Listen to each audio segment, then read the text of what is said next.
Welcome to ChiefExperts.com. Dan Bauman here. I'd like to talk to you a little bit today about some of the mistakes that people tend to make with Chief Architect, and they're not necessarily mistakes that people are making. Sometimes they're just oversights, things that haven't been looked into.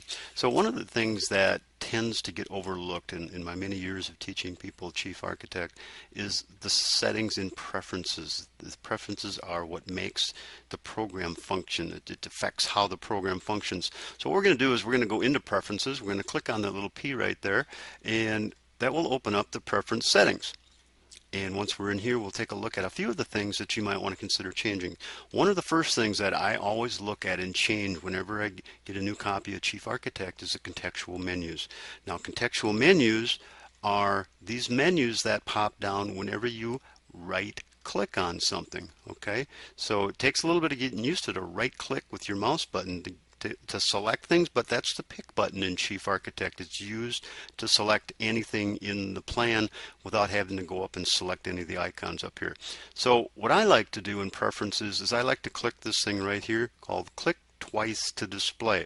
What that means is that the first time I select something, I can click on things and it will not give me that contextual menu. But if I want that menu, and I do sometimes, is I will click twice with my mouse button on that item and the menu will pop down.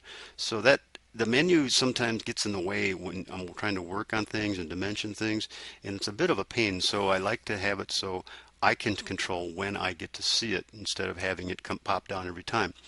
The next thing that you might want to take a look at would be the toolbar settings. Now, if you've come from older versions of Chief Architect, you might be used to the icons that when you click on like the wall icon, then you would get a bunch of child icons over here with the different things that you could do for the wall or the windows or any of the other different things in the program. This setting here will change it back to the way it used to be if you like that format. Generally, I like the new format where the items drop down from the icon. Just makes it a little easier to find the things that we're working on. All right, another thing that I like to set would be the colors. All right, the first two things that I will always change, these, is the handle fill color and the selection fill color. I just don't like the light gray. It's kind of hard to see. So what I will do is I'll click on the handle fill button, and I like to select red, and then I'll click on the selection fill color, and I like to select pink and make it a little bit lighter. I don't like it really dark, but pink is really easy to see on a white background. And then I'll click OK. And then I'll also use that fill in the render views when I'm overviewing render views.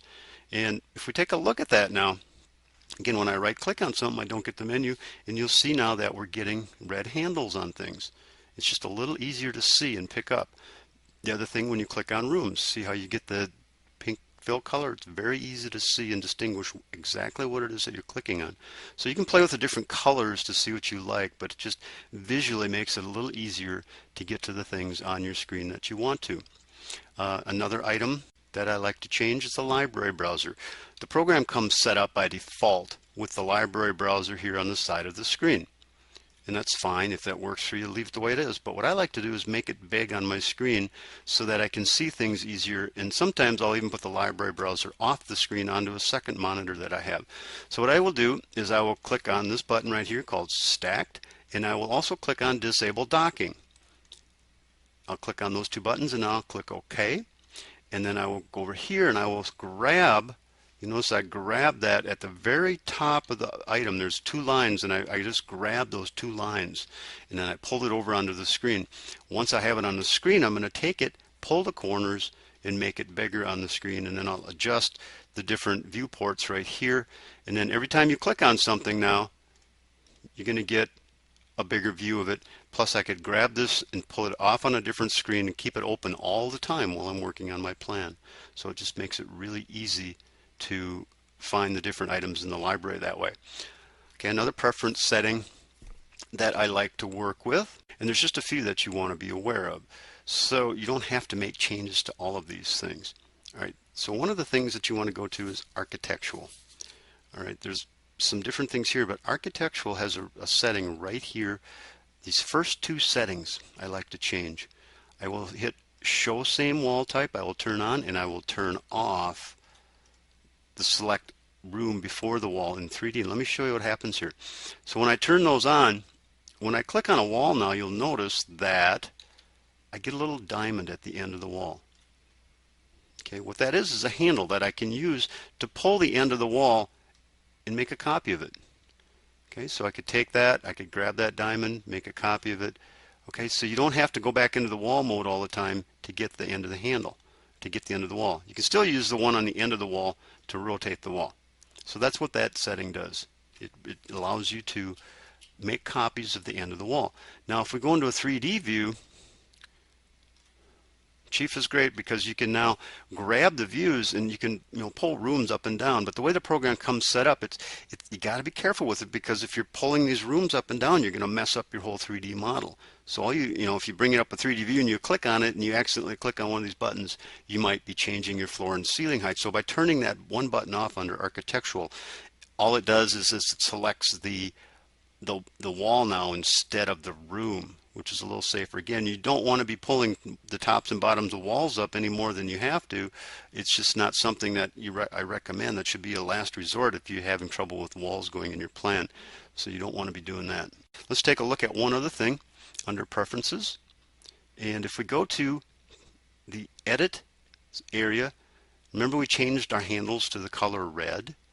Well, under Edit, there's a thing called Edit Handle Size. And what I will do is bump that up to 6. And when we take a look at it now, when I click on these handles, you'll see that the little squares and triangles are a little bit bigger. They're easier to see. It's just easier to snap things to different items. So that's just a few of the things that you can change in the preference settings of Chief Architect. Come and join us at chiefexperts.com. More tips like this that you can use. We have complete training series, everything that you need to learn how to get Chief to work exactly the way you want to. This is Dan Bauman with chiefexperts.com signing off.